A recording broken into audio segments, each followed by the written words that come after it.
thumbs, so we're good. All right. We're going to try to give the Big House a little chance to bring some questions tonight, too. There's a big group here tonight, so we might be able to get some of that in. And then there's a lot of new people, right? Look at Angie. Now she's muted. You're muted, Angie. Hi. Yeah. Yeah, there's new people I definitely see. We would love to hear from the new people. Yeah, so we'd love to have time for that. But we want to hear from the Big House. So yeah, bring it. I went to the dentist today. I did a little nitrous. I really enjoy it. I do, but I get real present with it. And it doesn't really, I can kind of tell I'm in there. You know? So I'm a pretty good witness of the whole experience. And I stay as the witness. It works pretty cool. But that's just for, I just go in there and I just say, light it up, I'm ready to go. They're like, you're just getting your teeth cleaned. I'm like, I know. Light that shit up. They're like, it's $60. I go, money's right here. It's way better than doing the dentist and hearing them. I mean, I just hate hearing the grinding and it's murderous. I mean, to sit there and feel that grinding on your teeth, and I'm good. No, I go in there just right away, light that up. Let's go. Crank me out. Yup. I didn't know that. She says, don't you work in the field? Yes. Yeah. Yes. Can I pay for the double dose? Do you have a double dose? Yeah, do you have a double dose? The full dose. Yeah, she just put that on your nose. Breathe 4 times really hard. I got you. So that was my morning. But the recommendation is that you eat prior to it because you get kind of nauseated afterwards. I've noticed. I got to eat before next time. Did you tell your pro at breathing? Huh? Yeah, I told him I'm a pro at this stuff. You know, it's a really, really amazing time because as a drug addict, I think that we all, as we're going through our life, it seemed to be that as a drug addict, there was always a kind of discontent or just like a just not rightness that kind of sat with me. Whether it was, I remember even being home with my family on a Friday night, and I remember they were content, and I remember that I remember even in my 20s when I was with people and I wasn't full blown wanting it active every day, and I remember being in a house with whatever group of people it was, whether it was my parents or my sisters or my girlfriend and her kids or whoever it was, and there were always this contentness to watch a movie or content to just be there, and it was enough. And then they would get excited about things like making brownies or like that, and I didn't. My whole 20s, I didn't get excited about things like making brownies, and I didn't get excited about watching movies, and I didn't get excited. To me, there had to be some scariness to it. I had to have, whatever I did had to have the kind of the tint to it that it was going to be the detriment to my life. It had to damage me in some way. Almost all my behavior that I did in my 20s and 30s, it had to damage me in some way. I had to know that there was going to be consequences for what I'm doing. And then if when there was going to be consequences for what I was doing, I was going to try to lie and avoid those consequences. But they still had to be there so I could play the game. And if you told me I could do it, I probably didn't want to do it. And if you told me I couldn't do it, I wanted to do it. And that was kind of how it was. But I always fell under this illusion. And I think that that's the thing about addiction, is that we fall under this illusion that with the just not right, if we just don't, we feel discontent or we feel restless or we feel irritable, it seems to be that there's always some one thing on the horizon that we need to change. And it just seems to be that there's this just thing that if I just fix this, then it's going to be okay. And then that thing kind of goes away, and maybe we don't fix it, or it just kind of goes away, but then there's another one that pops up and it says, now this is the problem. This shouldn't be. And then another thing pops up and it's like, this shouldn't be.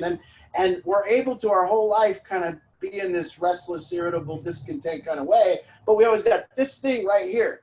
And it's always to blame, whether it's the relationship, the girlfriend, our parents, our loss of our job, our current job, the boredom at our job. There's always something right there, and it's usually like pretty specific, something that we can take a look at and fall under that illusion that if I can just knock that down, this is the current problem. If I can get rid of it, then I'm going to be free. And there's that right on the other side of getting rid of that problem seems to be freedom. And if we could just get rid of that, there's freedom. But then it pops back up. And if I get rid of that, there's freedom. And that's kind of what the insanity is that people talk about in a second step of the 12-step program. They said we came to believe a power greater than ourselves to restore us to sanity. And I think what they meant by the insanity is this way that our restlessness or our irritable and our discontent is just one thing away. Just one thing that we can fix. And then after that, we're going to be better.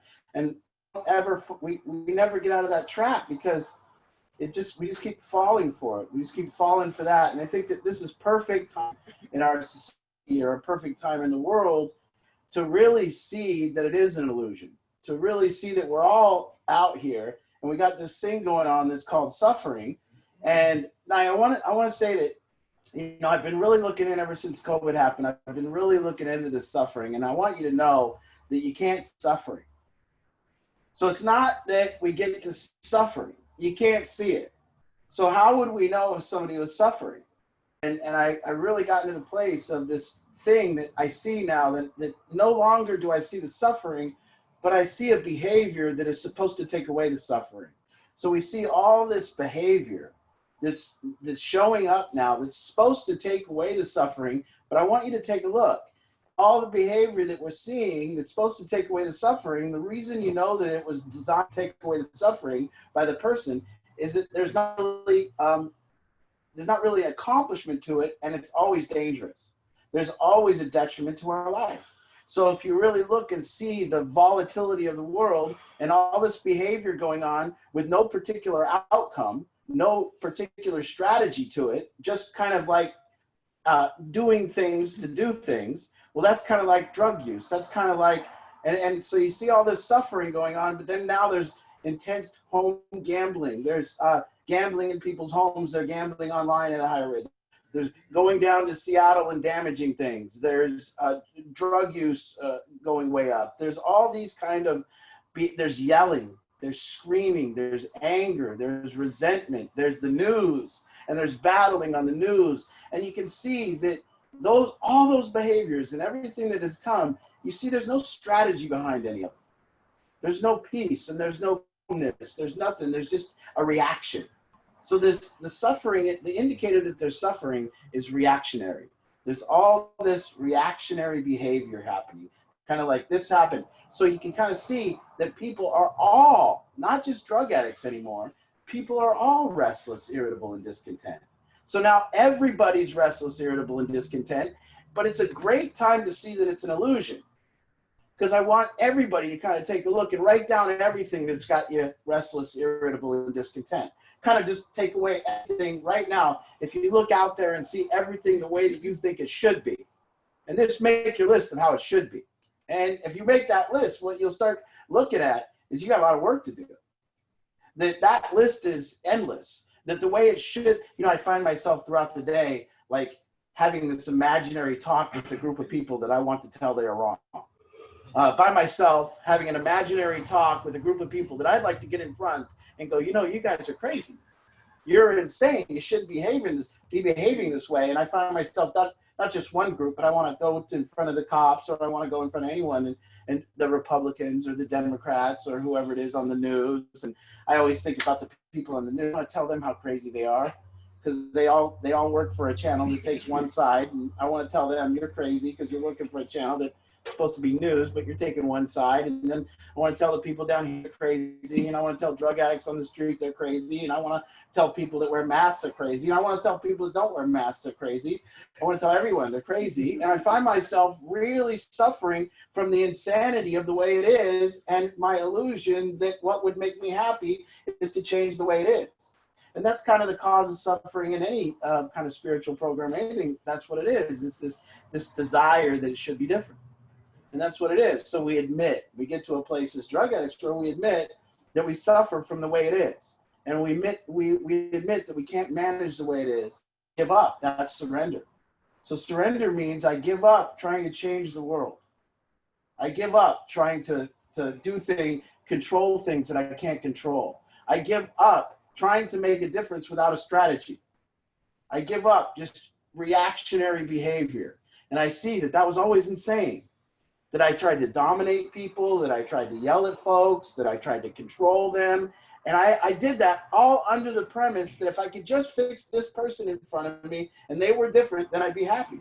And I did that with the premise that if I fix this relationship with this boss, and it ended up with this huge pile of suffering and resentment that we have.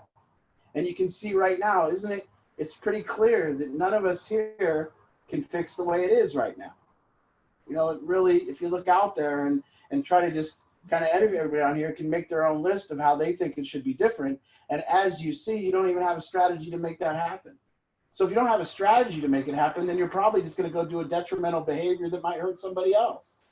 And so you see it kind of, well, what's our strategy? See, whenever we actually fix something, whenever we actually make a difference, there will be three things that have three like words that you'll kind of be able to say.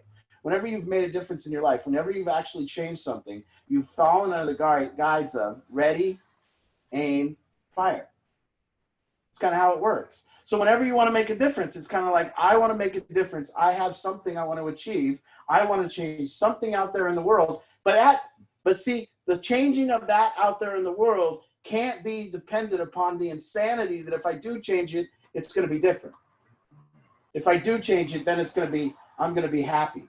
See, the changing of the world has to be because you actually just know that you have a strategy. And if you could just simply go ready, aim, fire, you could make a difference. And any folks know this with addiction. Any folks know in addiction, in a family, addiction just becomes, I want to change it. So fire, fire, fire, fire, fire, and everybody's firing at each other. And that's how it works in a household with addiction. Fire, fire, fire. Who's in the house saying, wait, ready, aim, fire? And where are we with that? Where are we with people? And that's when we want to make a difference. So you know you're just suffering from insanity and suffering, and you're reactionary if you're just firing.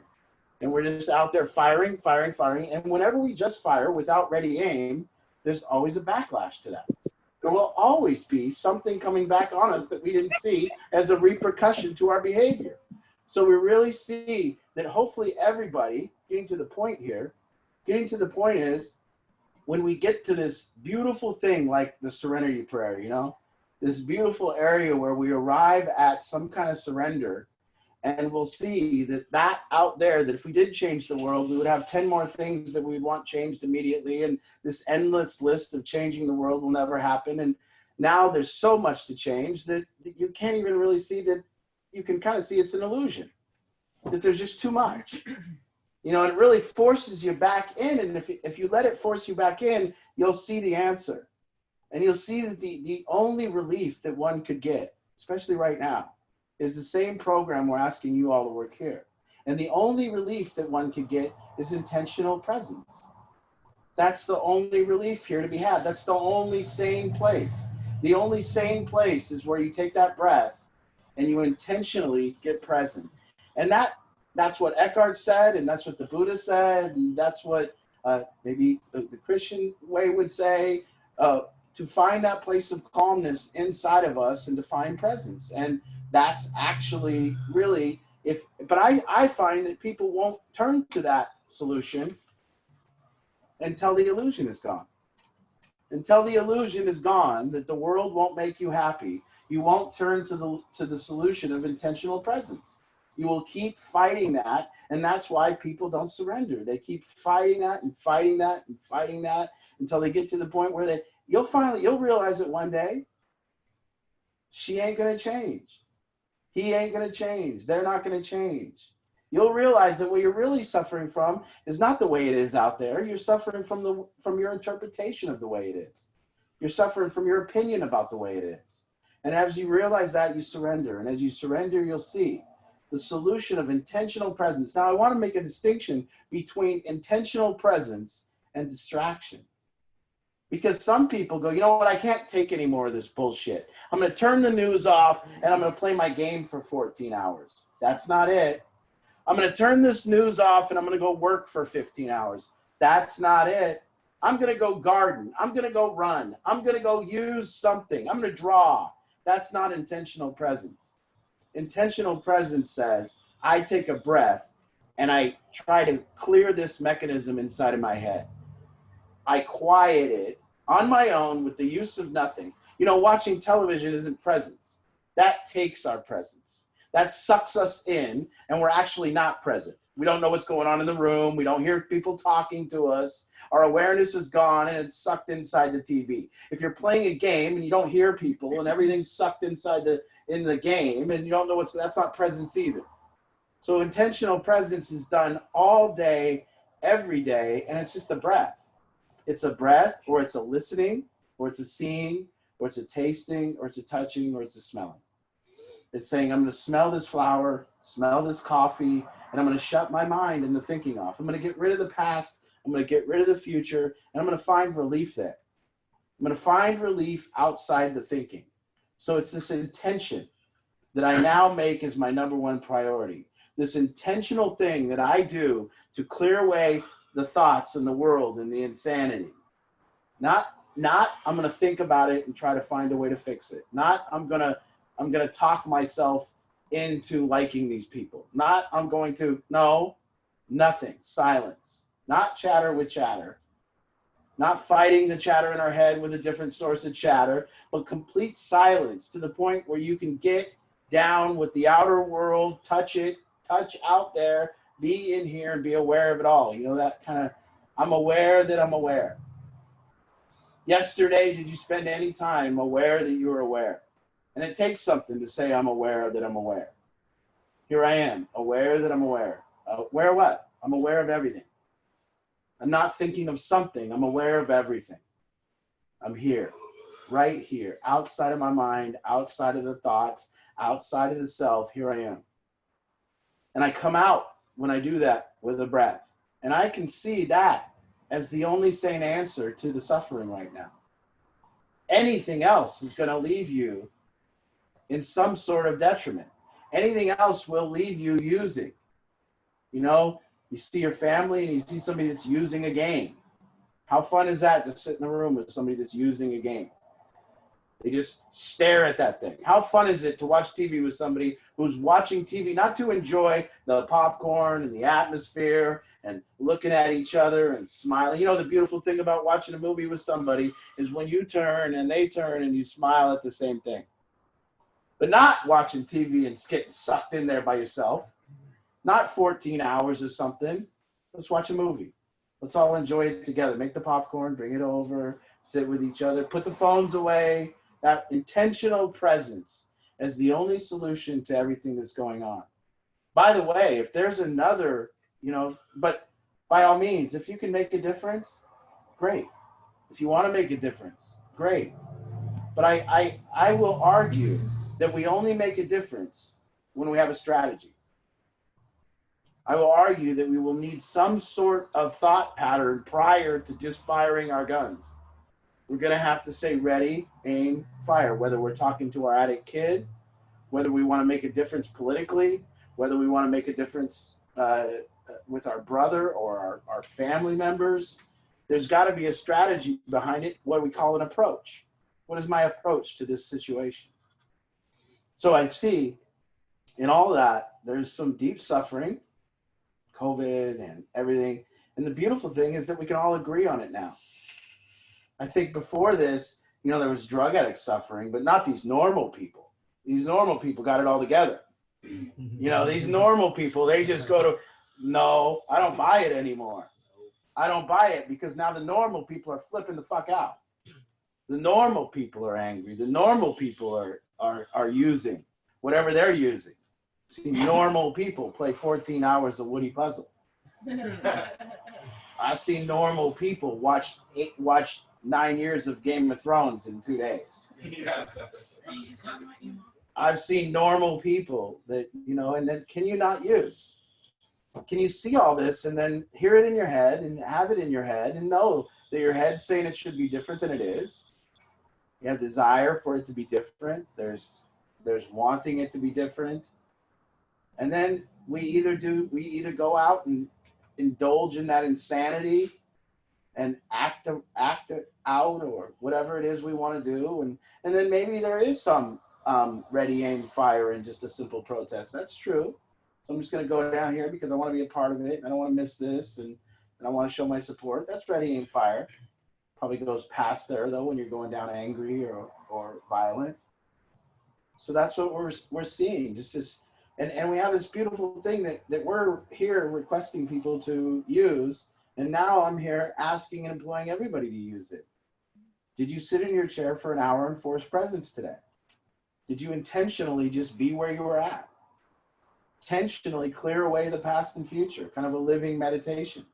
And as we expand that time that we do throughout the day, if we're expanding the time that we're not dealing with the past and future, we're lowering our suffering. You see, we're always suffering from a problem that's not occurring. We're suffering from what's not happening. We're never suffering from what's happening. We're always suffering from what's not happening. Look in your room right now. Wherever you're at in your living room, is a protest happening right there? No, but you're suffering from it. That's not happening. It's like suffering from bears attacking people in the woods right now. It's happening. So we're always suffering from what's, and then we're missing what's happening. So this is happening. Here we are. And you know, people are like a tumbleweed with presence. There's no intention behind it. That steals it, and then that steals it, and then that steals it, and that steals it, and that steals it, and it's talking, so I'm trying to listen to him, and then this is there, and then, you know, there's no intention behind it. But what about intentional presence? What about taking a breath and say, here I am. Here I am. And here this is. And we meet. And there it is. And when I'm disagreeing with the way the world is, I see that as the only logical solution. I see it as the only one that's not going to hurt somebody else. I see it as the only one that's not going to damage. Unless I'm ready to actually sanely change the world. And if I'm ready to do that, it's going to take some thought.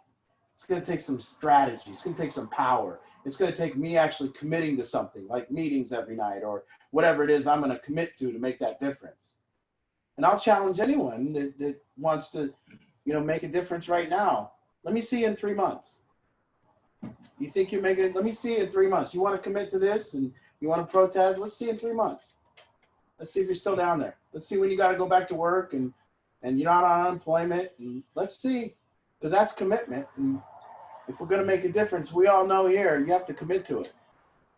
You're going to make a difference in your family. If you're going to make a difference, you got to commit. It ain't just whimsical. It's like, oh man, you know, because there's some people that are going to make a difference in this world right now, and they're doing a tremendous job. And you really got to, I was riding with Ryan over here, and I go, wow, what a brilliant man this Colin Kaepernick was. He just took a knee. You know? He just took a knee. How beautiful is that? You know, I mean, he just committed to it. He lost his career. He lost everything, and he took a knee. It's beautiful. And people just criticized him for it, and they did what they did, but how beautiful. That's commitment. He was committed enough to lose his job, to lose his reputation, to lose friends. That's commitment. And he had to think about that before he did it. It wasn't a reaction. It was intentional. It was beautiful. I'm going to get behind that.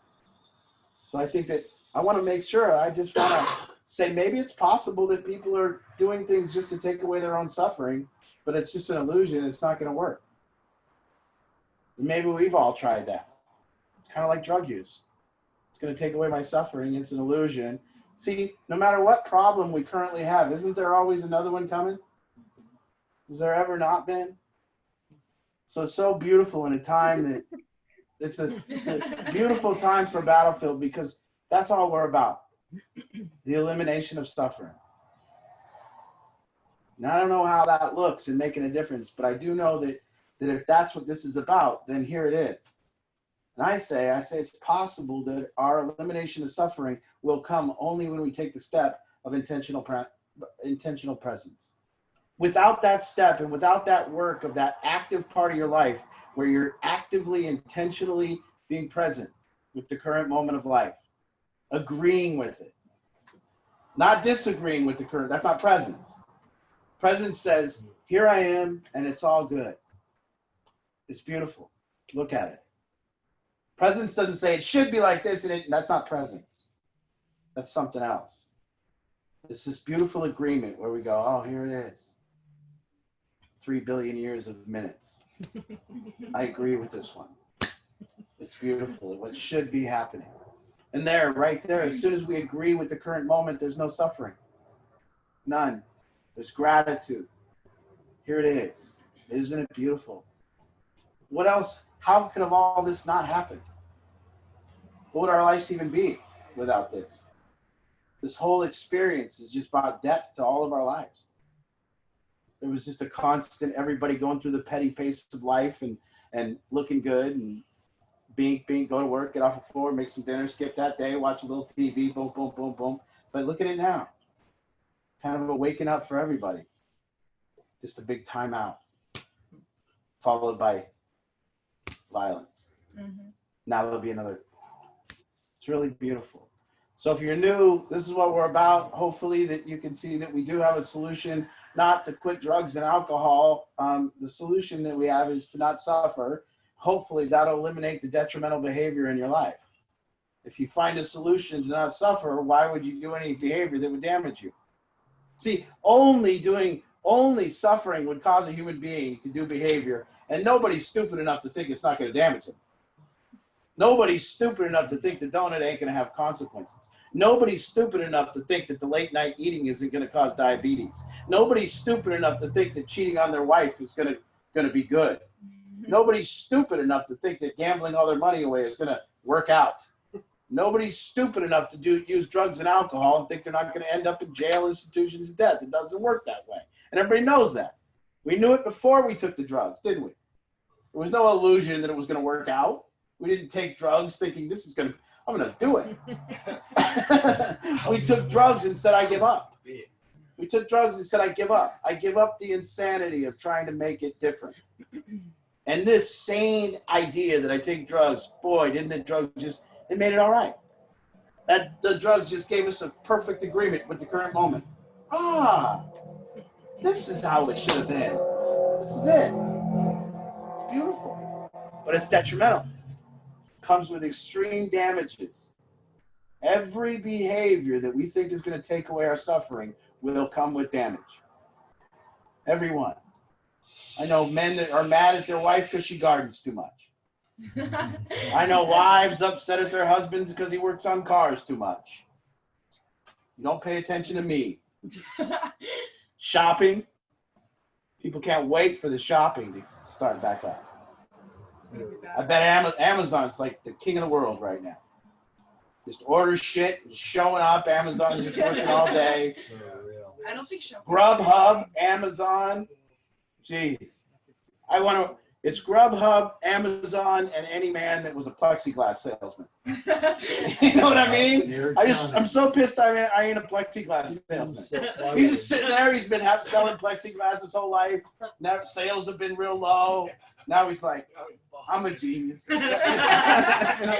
Guess there's phones just ringing off the hook. Guess you guys want some more plexiglass? I've always known it. Yeah, he's been waiting.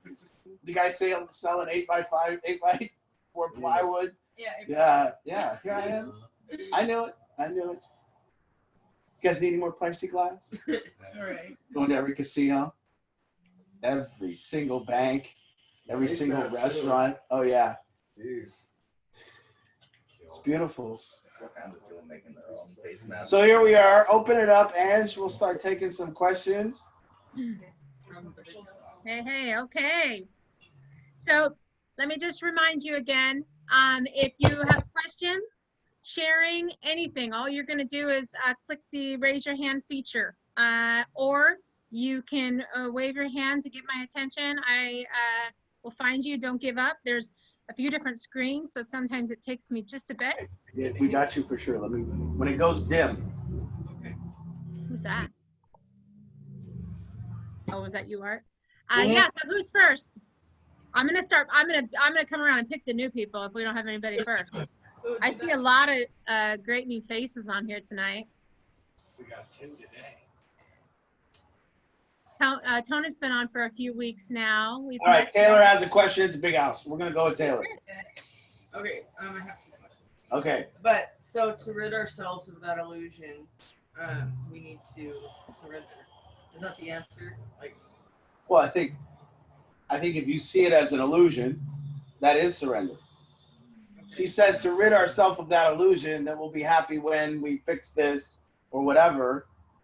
I think that if you see it as, you see the ridiculousness of it, and to look back upon your whole life and how that's always been there and how that's never worked, you know.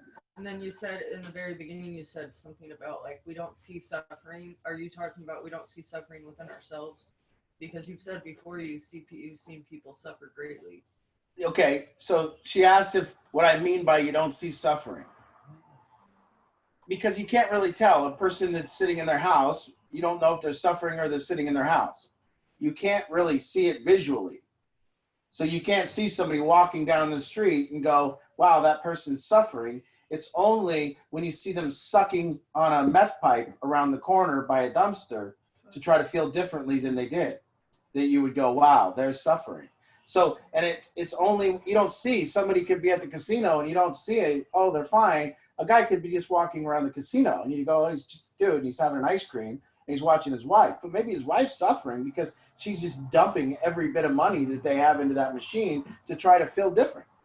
And she's trying to feel differently right there, going under this illusion that that thing's going to pay off, and it ain't. Within ourselves. But then I would indicate that those two people driving to the casino looked exactly alike, but the behavior indicates that this one is suffering and this one isn't. Mm. You see? So it's not the suffering that we see, it's the behavior as a reaction to the suffering. And that would indicate, well, look, you know, I mean, really, like I always say, meth, it's battery acid, right? I mean, and to see that meth is battery acid, it would look a lot different if you were a parent and you go, well, my kid's downstairs doing meth and I'm really upset with him. Well, what if your kid just walked out from the basement, walked out to the car, opened up the hood of the car and started licking on the battery? You'd say, Jesus, he's got some kind of suffering problem and he's willing to lick on a battery. This is crazy. I need to get him some help. But with the act of just doing meth, it almost looks like there's no suffering. It looks like he's just choosing to do something to have fun. You know, and that's what we say with the gambler. Like the gambler is just choosing to go to the casino and have fun. No, they're not. They're in deep pain. They've been in deep pain since the last time they lost their money. They suffered through that, and now they're going to go into the same illusion. It's going to happen again. So it's the really all the behavior, and to see people angry and yelling at each other and punching and throwing, that has to be caused by suffering. You're willing to go punch somebody you don't know, road rage on 320th and just shoot the guy. It's all that we're seeing here. Just the buildup. And then the release. And the release is the behavior and the buildup is the suffering. The buildup of the suffering of resentment, the suffering of the way it is, and it's just too much. It's too much. Really, look at the world right now, it's too much. I challenge anyone to watch an hour of news. I mean, really, 1 hour of news and you're flipped out. And there is no answers there. And there is nothing to go do. And there's nobody that's going to listen. And it's dominating. So what you do is you do this practice of intentional presence. And we've been saying it for years. Okay. Angie, we got anybody on there? Great. All right, well, I'm going to come around to the new people because there's nobody We got yet. two more here. We got two more here. Great. Go for it. Bella. Would you say that people are always suffering? Like, let me finish. Like, even if we become aware of if we are suffering or not, and all that stuff, do you think that it's still possible that we could be suffering, but we just are finding another way to just cover that suffering, like this program, for instance? Like not saying that this program doesn't work, but just saying that we're covering our suffering by using this program, like people use God or use drugs or whatever. Well, there's a big difference between what she's asking is, are we just now, some people just now covering up their suffering? No, there's a big difference when you actually use this program physically than when you actually use this program intellectually. And physically use it, if you're physically using this second step or this program or Eckhart's or the Buddhas or whatever it is, it says freedom comes from outside the mind. And so physically, how do you go outside of your mind without using anything? That's the thing. And the only way we've found, and the only portals outside of your mind without using anything, are your senses, because your senses then take away the thought and bring up get you back to the current experience, and your breath. And then prayer too is another, is probably the seventh mode of getting outside of it's a rebellion against your thoughts. So prayer, meditation, all these things, maybe 8, meditation, but meditation too is that's just breathing, So we're using the breath and we're getting outside of our suffering, which is our mind. We're suffering in our mind. So we're getting outside of our mind, and physically we're doing that by breathing and seeing it and taking a deep breath and coming outside of there. And there's no way to cover it up, whether you're doing it or not. You're either doing it or you're not. Like last night, you said you could see if somebody's here or they're not here. That's right. It's just like, you could see when somebody is about to relapse. Usually we can see it sometimes up to 2 weeks in advance, because you could see that person's suffering, the behavior changes, their just whole atmosphere about them changes. And if, if they don't get out of that, then it leads to... Well, the lowest level that we know for sure, the pain relief of the complaining. Yeah. And that's what Mike's talking about, is that's the lowest level of a detrimental behavior that maybe doesn't do extreme damage, but the complaining is a use. It's drug use. The complaining lets out the suffering and lets out the pain, and it really sucks to be around you. Doesn't it also cover up your insecurity? Yeah. I mean, it's miserable just to be around people that are now, they're suffering, but they're complaining. And what that's saying is, yes, I'm suffering, but no, it's not my fault. It's something out there. And I always know. Amy suffers deeply from the way the butter dish is corroded. She likes it clean. If it's not clean, I got to hear about the butter dish. And then I got to hear about where the creamer is placed in the fridge. And then, she just suffers. Yeah. It Yeah. won't ever stop. Jeffrey, do you have one? Okay. So yeah, I mean, it's to focus and clear up everything outside of all the work and go, and I have one priority in my life right now. I'm going to be intentionally present whenever I'm reminded of intentionally presence. It'll be coming up, and as I'm speaking to everyone in this room, I'm speaking to your mind, not anything else. Anybody? No. We ready? Oh, no more? Austin. No? Yes. Okay. Uh-oh. All right, Austin. Not that good. Ah. I was gonna say it's more like when I forget exactly what it was, but we're not really learning this shit. You're just like shattering glass, or it's just you just come over. I just came over here to get my glass shattered. Yeah. You know what Yeah. I mean? You know what I'm talking about? Like, when shit just like Yeah. just changes and everything. Like when you just say some deep shit. Like because I found out some of these tweakers came by my work and they were like looking at the photos and stuff like that, and I started explaining those in the sober house and all this shit. And I just said like a very small amount of the program. Yeah. And the dude was just like, "That's deep, bro." Yeah. Like, I just stopped talking. I was just like, "Yeah, it's crazy." Yeah. You know what I mean? He was just like, I just know, like, it's hard for me to even talk about this program to anybody about what we go through, because it's like, I don't want to just shatter glass. You Yeah. know what I mean? I get it. But Yeah. it is a good thing for people to know. So at the same time, I tell people, like, it's understanding, just saying, it's understanding that you're not your thoughts, to understand, to watch yourself and disassociate yourself from your thoughts and all that stuff. Disidentify. That's right. Just the small sentences that I say when I explain this program just breaks people's glass in their brain.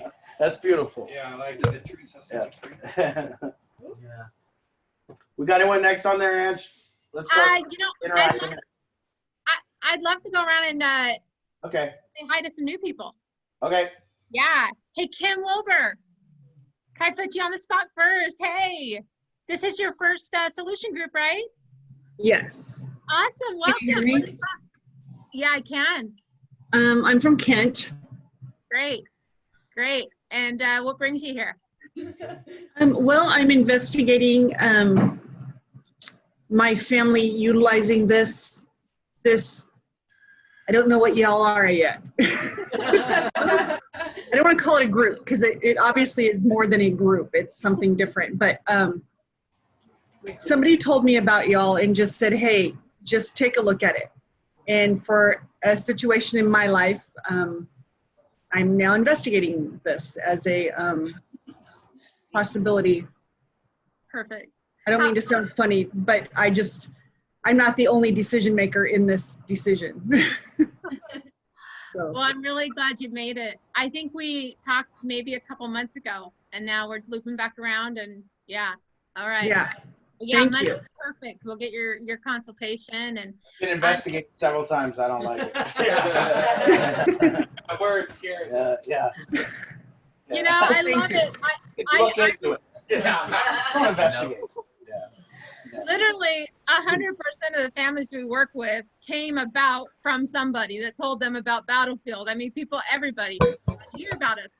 Oh, a friend, you know, and sometimes it was 2 years ago that somebody told this person to call Battlefield, and now they're finally calling. I just love it. Everybody has the same deal. So it's real organic. It's definitely a new view.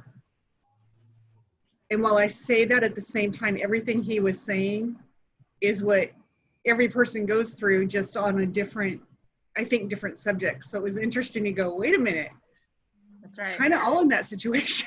Yeah. But thank you. Thank you. That's right. This Yeah. message applies to anything going on in anybody's life. You don't even have to be touched by addiction to come to Battlefield. It's any suffering. So that's exactly right. So glad you made it, Kim. Very Thank good. you. And for all of you new people out there, the way that we work, you know, you're welcome here at Solution Groups, of course.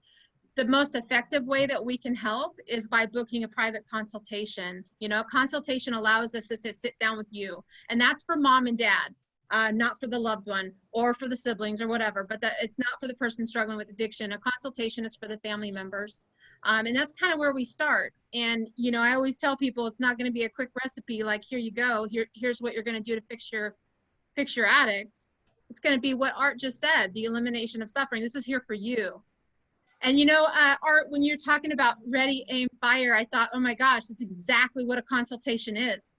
Like, family members come to us and they've been fire, fire, fire, fire, fire. And we hear all the time, oh, I've already tried everything. Well, they haven't, they have fired everything, but they haven't done it with the strategy. They haven't ready, aim, fire, you know, and it's like, it kind of brings me back to like the consultation we had just like a week ago. And now this mom, you know, kids are in treatment, and the only difference is the ready, aim, fire. The only difference was the strategy added. And so that can perfectly describe a consultation.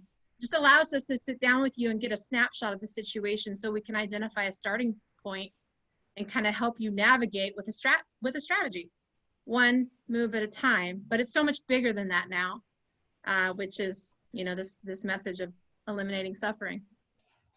So look forward to meeting you more on Monday, Kim. All right, who's next? Johanna Stroud, you're next. Johanna joined us last week. We didn't get to meet. Is it Johanna or Johanna? I'm trying to unmute you and it won't let me. Can There. you? No? There. Hey there, Johanna. Johanna. Hi, Johanna. Hi. So I know you joined us last week. We didn't get to meet you. Incognito. Yeah. Welcome. Okay. And we're working on booking a consultation. We just need to kind of gather some more family members in this case. Yeah, if that happens. So where are you from? Are you from Enumclaw? I'm from Enumclaw. Yes. Yes. I know we know each other, and I can't quite place it. But You know my sister, okay, who's your sister? Kathy Stroud. It's now Kathy Weiss. Wayne and Kathy? Yeah. Oh! Today, I knew you knew because I actually, just so everybody know, I got a hold of you in 2016. I went back to my notes. And at that time, this is in regards to a sibling that needs some help. And he got some help. Well, somebody couldn't let him fall all the way, and so they took him in. And so I couldn't do this because he found another way out. So he just got a hold of me again, my sibling, and it's pretty bad. And so that's why I'm here, because Okay. I don't want him to struggle no more, and Yeah. it hurts a lot. Oh man, I'm so glad we didn't do your consultation with just you. We need Kathy. Holy, You holy won't, yeah, we'll talk. Oh yeah. Oh yeah. Okay, very good. Well, welcome. Thanks.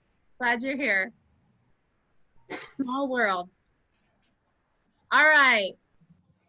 I'm coming around. All you guys, whether you're new or not, if you have anything, raise your hand and I'm going to come around and find the other new people. Nadia Ramirez, have we met you?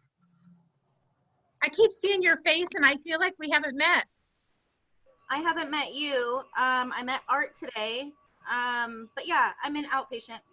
Hey, Oh, Nadia, tell him what you told me. Oh, I met the Messiah today. No. The part where you told me that I'm way better looking in person. Oh, that's right. She Yeah. didn't say that. She didn't say that, but I think she was thinking. Yeah. I was like, like Tom Cruise. Yeah. This camera adds 50, 60 pounds. Yeah.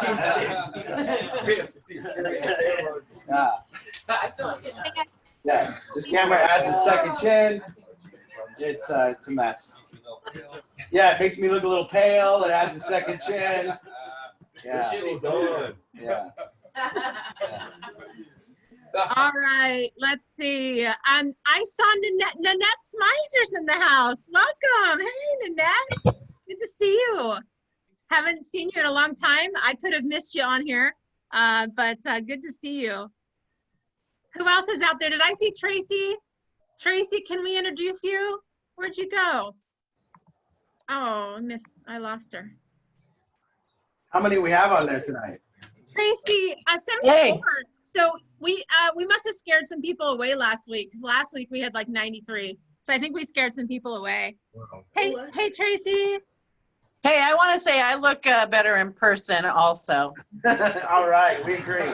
And I was at the big house today dropping off my son Joe and dropping off his girlfriend Angel. Yeah. So hi big house team, give it up for my son Joe. He's a newbie and he needs you to show him the roots, okay? Yeah. Are they So, there? Are they in the room? They are. I don't see him. Hey, let's see. Say hi, guys. What? Angel, let's see. Oh, there's Joe. Hi Joe. I went the wrong way. I didn't think they were there. Okay, good. Nice to see you guys.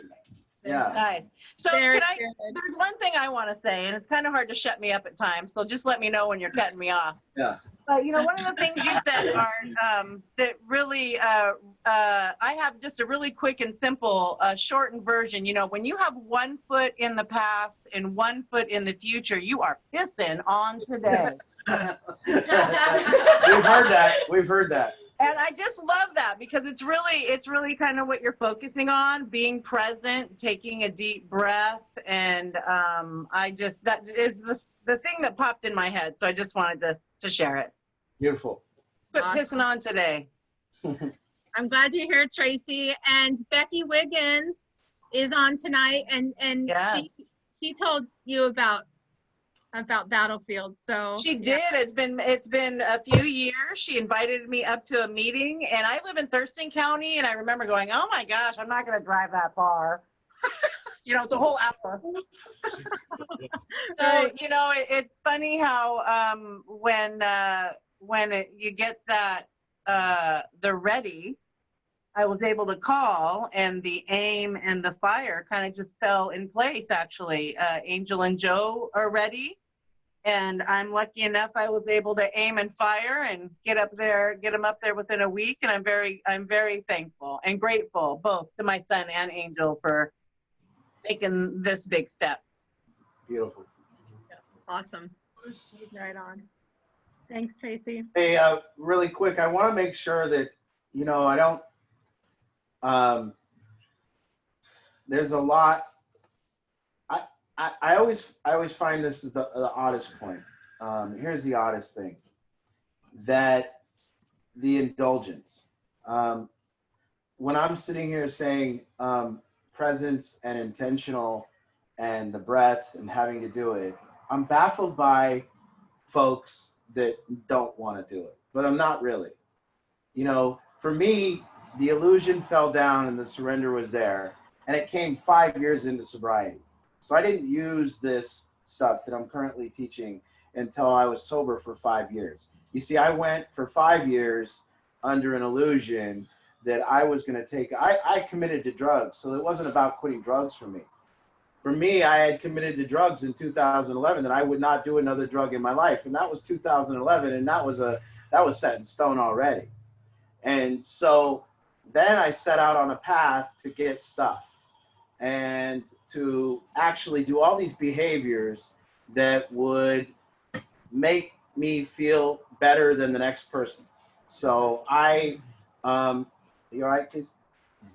I then went on a path of accumulating stuff by the purposes of saying that that would take away my suffering, because the only reason I thought I was suffering was because I was inferior to other people and my image was not the way I wanted it. And if I could just get my image the way I wanted it, I would then get to a place where people would agree that I was both smarter, more intelligent, and way more higher caliber human being than them.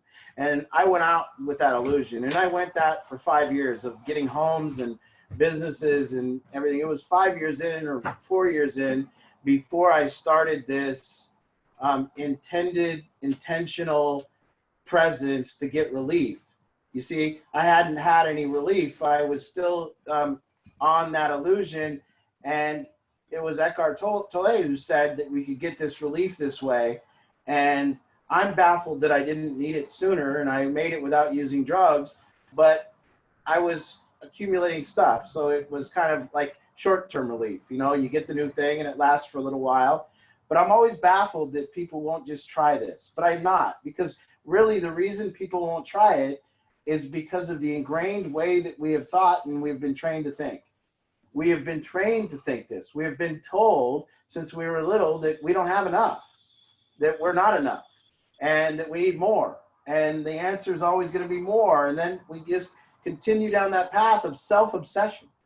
You see, down this path of insanity, there's this me there. There's this me that's a focal point, and the world's happening to me. And if I can just control it and do things with it and make it look different for me, I could be a better character in that story.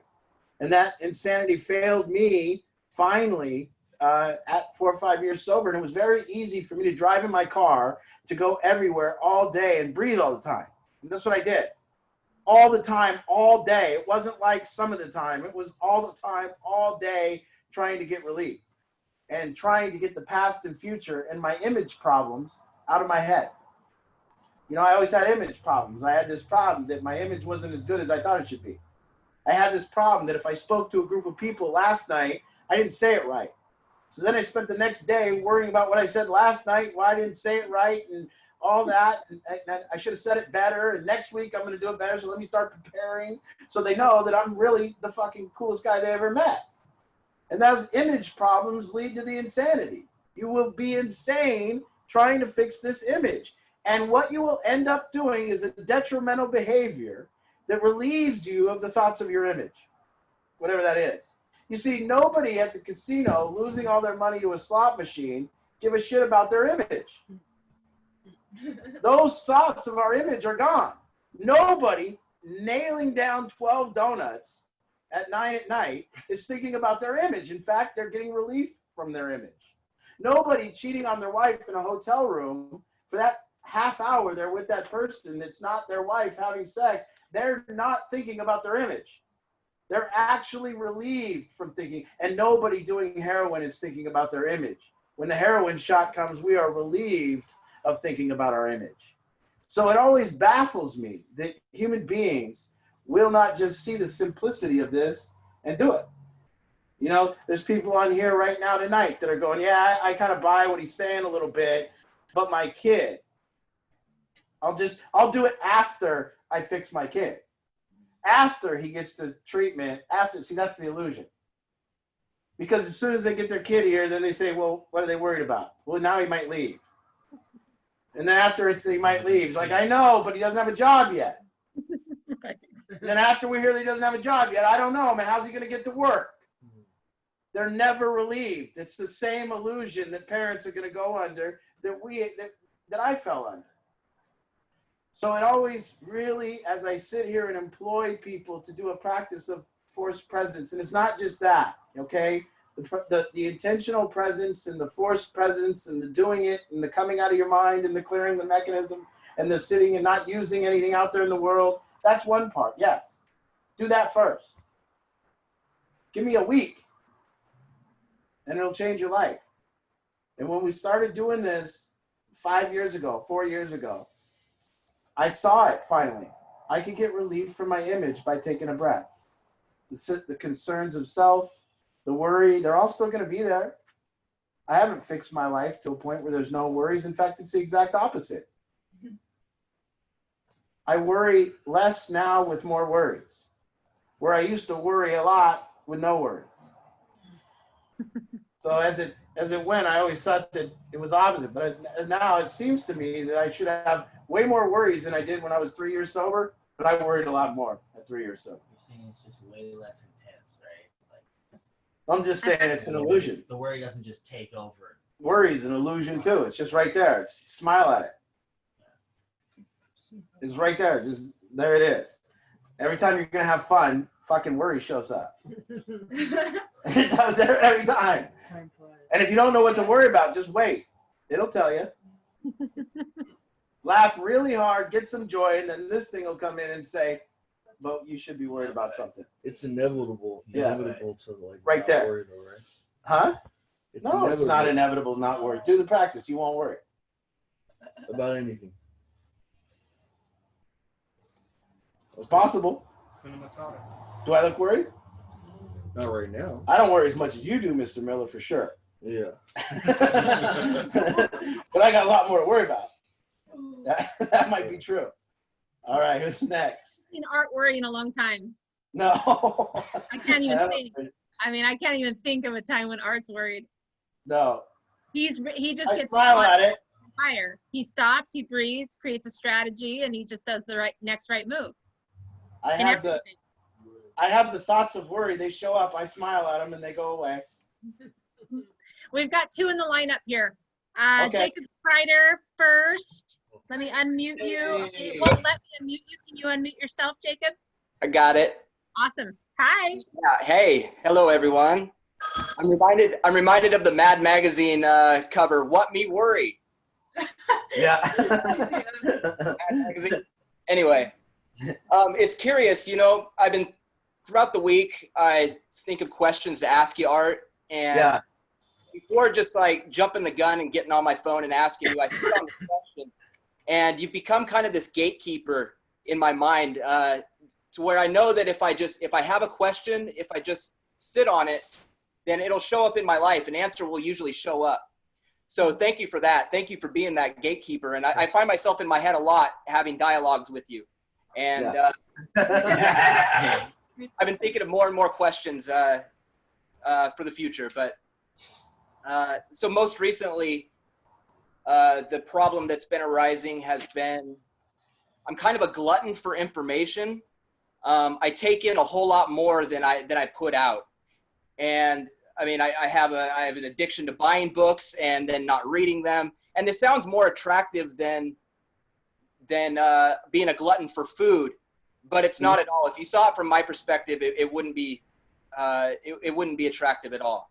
Yeah. So I was curious about what you would say about the correlation between taking in too much information than you're putting out and something like taking in too much food than you're putting, you wouldn't know anything about that, would you? Yeah. I just watched this comedian today, and he was talking about everything being McDonald's.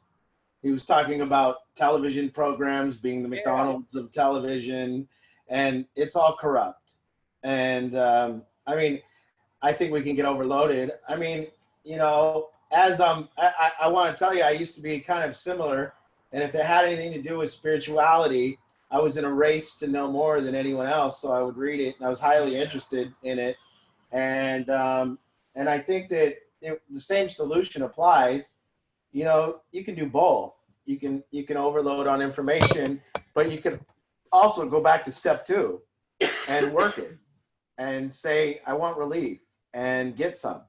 And I don't, if anyone on here can, or anyone anywhere can give me another answer to where a more pure form of relief could come than just breathing and getting rid of the past and future for a second, 5 minutes, whatever time period. But it's not even going to be 5 minutes, right? It's going to be breathing, getting a second, going back to the mind, a second. It's just like spurts. Because that's a, you know, I mean, even trying to meditate, you'll only get a relief for a second, and the mind will take you back in. And then you breathe it back out, and then it takes you back in. And it, you know, it's not like a full 5 minutes. Unless maybe we're doing an activity like cutting a carrot, but we do it with intentional presence. You know, I see people sometimes I see people getting ready to cook dinner here at the big house, and they spend about 11 minutes getting the song ready to cut the food, and then 3 minutes cutting the food. And so that's kind of the way we have to get set up to do one little activity, you know. So it's intermittent, and it's just doing it. It's an action of, you know, this whole program is both a minor doing in 2, and then a seeing. You know, seeing that all our resentments are protection, and that's later on down the road. But to actually just do it and to say, this part of my life, tomorrow, I'm going to do some intended presence. And really make it the truth. Like, not, I'm going to sit here and have everyone look and see that I'm sitting here. No.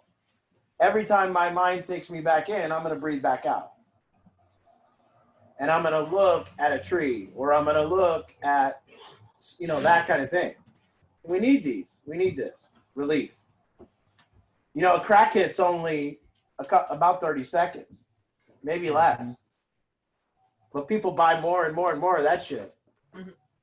You know, there's only relief in a crack hit for 10 seconds. And, you know, but it's relief. And you breathe out, and you take a breath, and then you breathe out, and your mind gets rid of the past and future for a second. That's this. It's a crack hit with a little less euphoria. And a little less addictive. Yeah. But it is addicting. If you do it and get the practice of it, it will be addicting. You would love to ride in your car and just be there, all the way there, in the car. No past, no future. Yeah, so what came to mind for me was to have some intention with my reading rather than using it as a distraction. That's right. Or with the information that I'm taking in, whatever that be. And also something along the lines of like having a day of the week where it's kind of a sabbatical where I don't read anything, you know, or where I take a break from those things that I use, you know, from those patterns that I've set. I think, and one other thing, just small, reading without epiphanies. I always wonder why people do that. Yeah. I used to read without epiphanies, and so then I just started, and I got into books that weren't no longer a pastime, but were actually informational. But if they didn't provide for epiphanies, if I didn't go, oh, if I didn't see something in a different way than I used to see it, then I would kind of just throw the book down, because what would end up happening was I started reading books just to say I completed the book.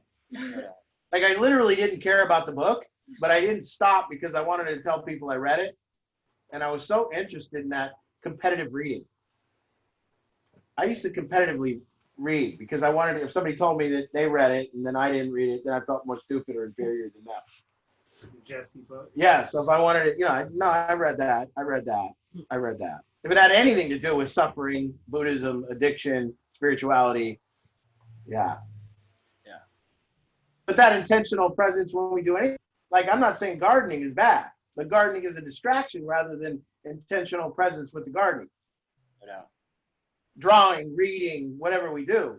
watching TV you can be intentionally present. You can actually keep your awareness out of the TV, and you can watch it and keep your awareness in the room and enjoy it, but not get sucked in underneath it. You know, like that. Thank you, Art. Yeah. All right, we have the Stampelias. I'm coming to ya. Okay, and it will not let me unmute you. Can you unmute yourself? I did it. guys. Hi. So I think it was about 2 years ago that we came in for a consultation, and I remember distinctly with what you said earlier, we'd done it all. We thought we'd done it all. There would be, nothing else that was going to help. And we found that, this seems to be, as Chris said in his own words, doable.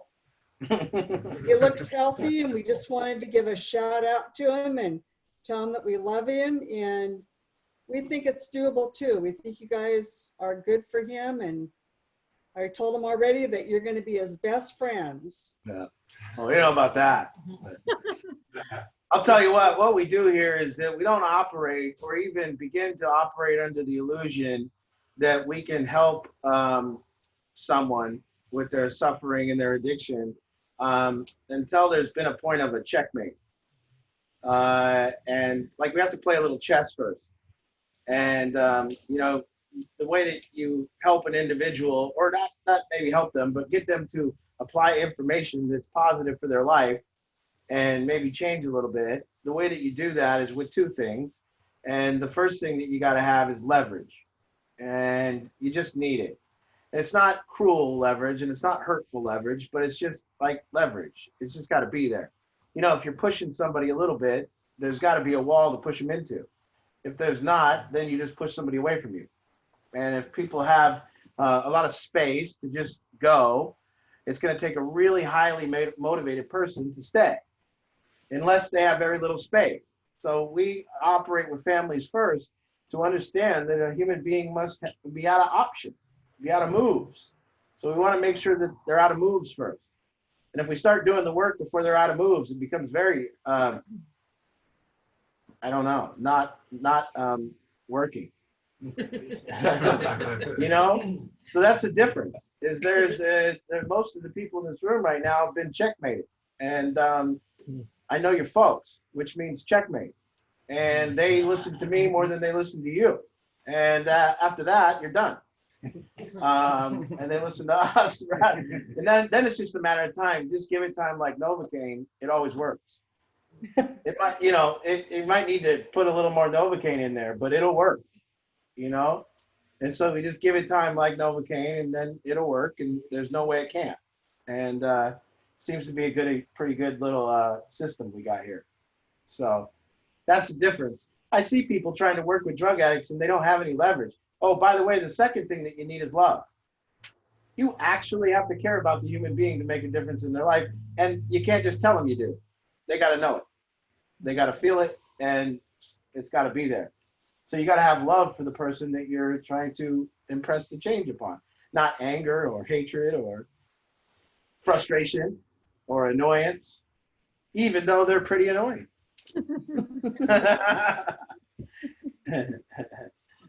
Well, thank you. You're welcome. Thanks, guys. All right, we have about 10 minutes left. Who's next?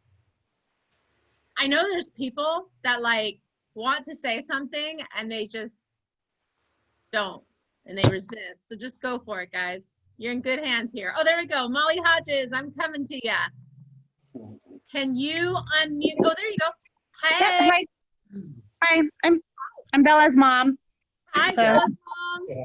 She wanted me to pop in and say something. Hey, Molly, before you had Bella, what'd you call yourself? I called myself Bella's mom. That's all I ever wanted to be, man. Before I'm you just- had her. Before Yeah. she was born. Yeah, it was actually like my third sentence. Oh. Like, my name is Bella's mom. Yeah. No, I think when I was little, I wanted to name my kid Stacy or some shit like that. But but we ended up with Bella. and then the whole world ended up with Bella a few years later. Hey, No, what- I'm mostly just popping in to say hi. I was thinking about, I think I watched your art extravaganza a couple of times now, and I was thinking about the whole unconditional love thing, which is something that my dad has preached forever, always. Like my dad, like you can't get him to not talk about unconditional love. And I'm really just here to say, Bella, I always love the shit out of you, no matter what. And Molly, when you say art extravaganza, do you mean the playlist? Actually, it was a portmanteau. It was art extravaganza, all one word. Yeah.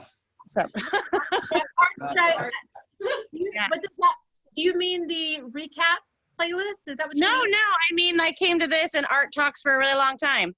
Oh, gotcha. Yeah, he's got words. Awesome. Yeah. Art extravaganza. I love it. Very good. I'm sorry if I'm embarrassing you, Val. You said you wanted me to talk. I love it. See, there was very deep meaning into my question that I asked you, but you skipped right over it. There was such I didn't even deep- hear your question. I said before you were Bella's mother. Oh. Before you were Bella's mother, what did you call yourself? Molly. Okay. You see, there was deep meaning in that. Dude, yeah, I've been Bella's mother longer than I've not been Bella's mother. So I had her at 20 and she is 21. Bella is my whole life. It was a deep look into the insight of who am I? Who are you, Mom? Yeah. Who are we? This Ramana is getting Maharshi. harder than I expected. I was just coming in to say hi. Yeah, I'm, very good. you know, I'm me. I'm not defined by one single thing, so I'm not going to list it off for you, I suppose. Okay, very good. I'm sorry, Mom. I love you. Yeah, it's cool. It's a good spotlight, bud. I'm glad. No, I think I really liked it. It's fine. I want to say hi to the other mom I know. Hi, other mom that I know. We definitely look forward to getting to know you more, Molly. Oh, There's, okay. there's another Molly here too. Molly, hey, Molly number 2, tell us who you, I'm trying to unmute you. My mom's Hi. Hi. Have we met you? No, this is my first Tuesday group. Welcome. Where'd Yeah. you come from? Actually, I came from Royal Residential, and I see over in the corner with the white shorts on, Greg. Hi, Greg. I knew that was you. I could see your bare feet. Do you work there? What was that? You work at Royal? No, I did their 8-day detox and then their 2-day residential. And then, yeah, I signed up with you guys to do intensive outpatient. Oh, beautiful. Awesome. Yeah. Nice to meet you, Molly. Thank you. Awesome. Right on. All right. We still have 8 minutes left. We got time for some more. Who have we not met, or where are our seasoned people that love to share their thoughts and their experience? And I loved the Ready Aim Fire. That was a blast from the past. Katie Castle in the house. Very good. Hey, Katie. I'm not going to talk anymore. Nerve there. Right. Oh, Heather. All right, here we go. Unmute. I'm trying to unmute. Can you unmute your? There we go. Hey, Heather. Hey, My mom. I think Miles is back with you guys. Oh, yeah, he is. So, hi, Miles. Number 2. Yeah. I didn't see him there in the big photo. He's here. He's here. He's coming over right now. There he is. Wait. No, you gotta come, because you're like hidden behind the square in which Art is like residing. Oh, wait a minute. You wait. Okay, wait a minute. I gotta pin you, man. Oh, there you are. Okay, thank you. I gotta say, Heather, there's been this massive shift in the world of addiction and loved ones. Like, I've never seen anything like it. Like, I wish I envy you guys. When I went to treatment, my parents did not want to look at my face. You know what I mean? They did not want to see me. They wanted me gone. They didn't want me to call. It was like, drop that asshole off and do not call us until you're done. Yes. They didn't take me to Walmart for any clothes. They didn't bring me anything. But these parents, they all want to see their kid. You guys are lucky. You guys are lucky. I always like to see Miles. He's so cute. Oh my God, he's not. But you guys are not calling him Miles. You're calling him Biff. What do you call him over there? Biff. Everybody calls him Biff. Well, everybody calls him Miles over here. So there. Which would you like to see? Miles. Miles. Thank you. Miles. Are you Biff though? Good mommy started. Name is Miles. Miles. Tell Hey, me about Miles. that. Mama. Don't you call up my Biff. It's definitely a change. You guys are lucky as drug addicts. They've really shifted the I think the stigma and then the paradigm on it. Stigma's Because, starting to get better understood. Yeah. It has to do with you too, Arvin. I mean, Yeah. it really does. Like, Yeah. there was not, like with my dad on Thursday night, the night before I came over here, and he was like, he just came to my house and he was just like, listen, man, I'm just really sorry you're suffering. Yeah. And we just sat together for a couple minutes. That's like all he said. It's just like, I'm really sorry that you're suffering. Yeah. And that you feel like the way out is drugs, Yeah. And it's fucked up, man, because last time I came through this program, I really believe in the curriculum. Yeah. And I've done it in like other formats too, and like Warner Earhart shit. Yeah. It's like something that I deeply believe in, and also, in a sort of like this cognitive dissonance sort of way, my actions are not consistent with that. You know what I mean? Like I would be believing in the program, and then at the same time, like during the past year or whatever, I've built up more and more resistance and suffering in my life as I acquire more shit. You know what I mean? Like I'm always like, yeah, like right now everything is like perfect and fine, and like I can just be here, but like I would really like, this car, this house. Like I just want this more shit, and then it's like I got to a point where it's like I was suffering extremely to the point where I relapsed, and it's like I pretty much got all the shit that I said I wanted when I was here last time. You know what I mean? And it doesn't work like that. You know what I mean? And I feel like I kind of had to experience that for myself. But it's true. You can't just fucking car and relationship and house your way out of fucking addiction. And I feel like if I had not relapsed when I did, and I was not here right now, there's like a very serious risk that I would be suffering and not enjoying my relationship with Nat, our beautiful house, and being a father, or being a parent with her. And so I feel like it's really a beautiful thing that I'm here right now. You know what I mean? But there was a serious risk of just all of that getting fucked, or me really going off the rails. You know what I mean? The other day I was thinking about, like, I was just reminiscing about the past, and I was like, man, I used to like that fucking constantly on the move shit when I was selling drugs. Like, there was always the next thing to do. I was always like, there was something else to do, go pick up and drop this off, and fucking, I was always just like making things happen. You know what I mean? Yeah, I was just like really missing. And I think that could have just led to something far worse. You know what I mean? Like, could have been bad. You got relief too, and then safe. Yeah. Did you guys all hear Biff? Yeah. Or Miles? And I It was could, good. yeah. it was really good. And he said he blamed me for all these parents loving their kid even though they're screwing up. Yeah, that was bad. That might be true. We've done a lot of work to change that. But no, he said something really beautiful. He said, and I think that everybody needs to be reminded that there is no program that keeps you sober. I don't believe that to be true. It's the commitment to sobriety. And a lot of these kids, you guys, you're at a very admirable age. I mean, I admire that. I could have never had the commitment to sobriety that you guys even are a team. The commitment to sobriety that most of these kids are very young. And I mean, I just don't think it's natural to be having to go through what they're going through at such a young age. And the commitment to sobriety that they are displaying is admirable.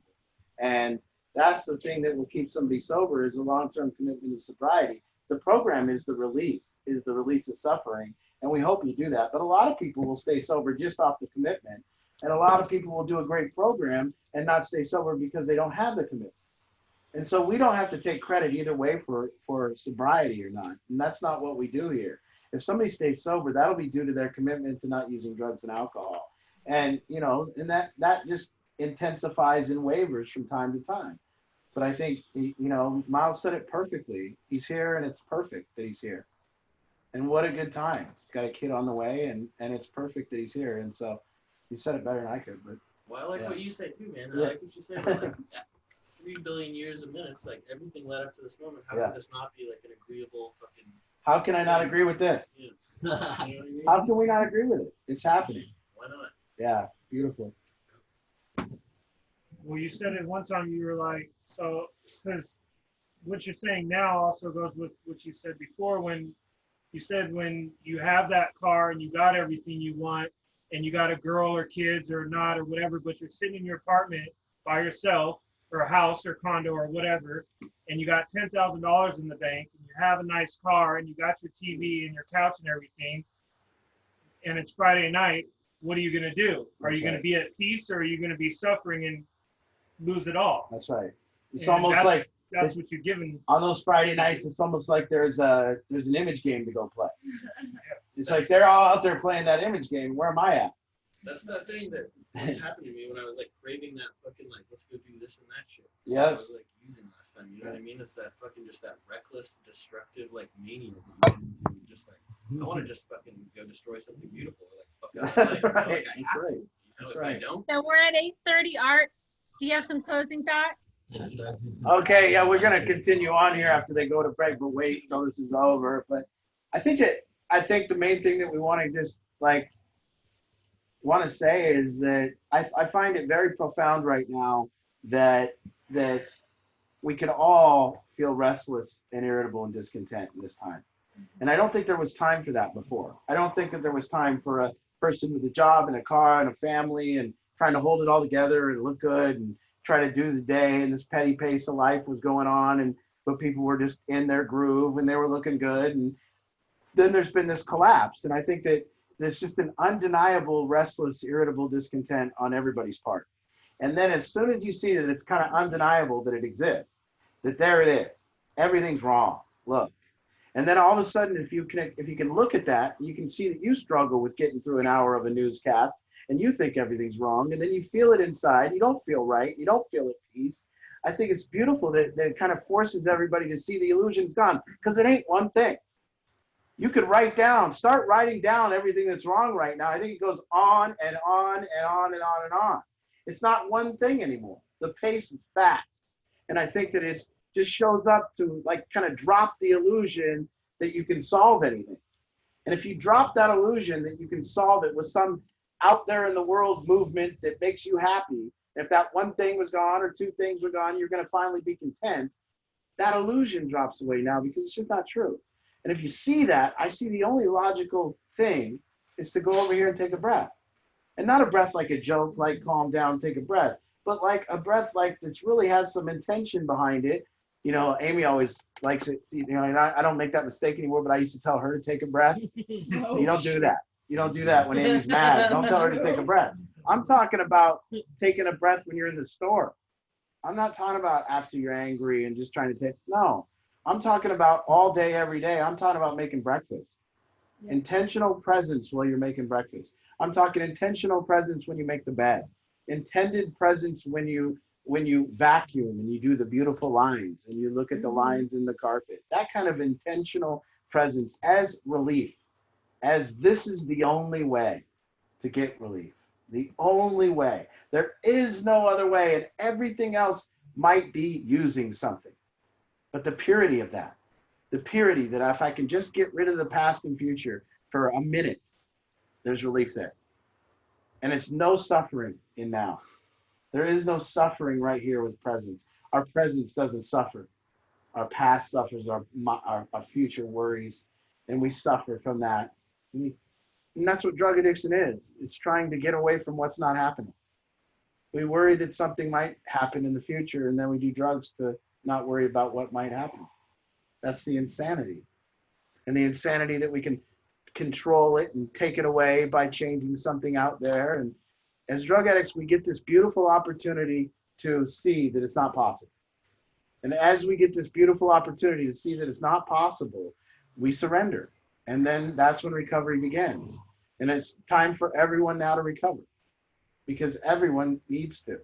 Everyone can now recover from the illusion that something is going to change how they feel, that something is going to take it away and make it different. And I think it's beautiful that we can all agree on what's next. If we could just agree on the possibility of what's next, that together, everybody in this program, everybody on here can do a week of intentional presence. And that's the solution. That's the solution to our suffering. That's the solution to the newscast. That's the solution to anything. And then there's that beautiful serenity prayer that says, know the things I can change and know the difference. And we can actually then get the things kind of listed that we can change, and then ready, aim, fire. And we can make a difference there. It's beautiful. We can do it calmly and strategically, and we can do that with presence too, all of it. So I think it's a really, really beautiful coming together where the world kind of lets us all hit bottom at the same time. And that's kind of what's going on. We're all hitting bottom at the same time, except the plexiglass salesman. He's fucking killing it, you know? I mean, that guy's just doing it big, you know? So anyways, thank you all once again, and we'll see you next week. That was so great. Thank you, Art. Thank you, everybody. Good night, everybody. Bye. Good night. Bye. That's Deb was right back there. Bye. Hi, Chris. Smoke break, come back. We'll finish up. Very well. So, Hey, Arthur. Love What's you. up? Who said that? I wanted to look at that, so I'm glad that I tasted it, but I don't. bye. Yeah. Thought about how good it would be. Bye. Everyone has my favorite. Bye, Bella. Good night, everybody. Yeah, I'll go. Night. Thank you. I didn't get that. Okay, so how do I go out of here? Text about Joe Biden. And